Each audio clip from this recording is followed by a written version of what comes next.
So for today's video guys no is magluto ko mais. Fresh jud ni kaayo nga mais. So gahapon is dito man mi og market good namalit mi og naman pud diri amura siyang tabo ba sa atoa pas Pilipinas ra siyang tabo. So nay mga baligya mga klase-klase kuan didto basta every Friday. So namalit mi dito og mga gulay, mga presko gyud kaayo. Ang mga kuan, mga gulay ug mga prutas naa didto.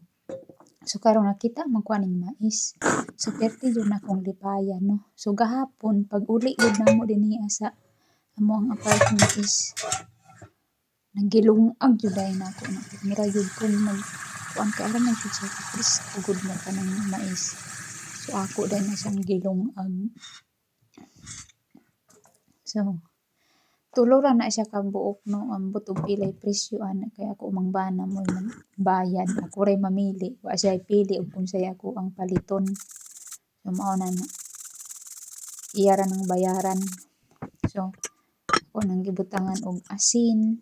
So karon mao na ni ang akong mais o di ba?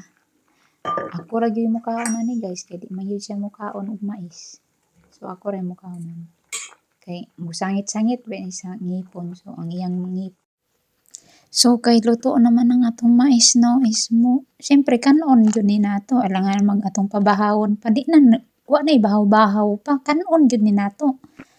So enjoy jud ko ana nagkaon kay grabe jud akong kamis sa mais. So bisan tuod sige kog kaon no pero perti gihapon akong niwanga.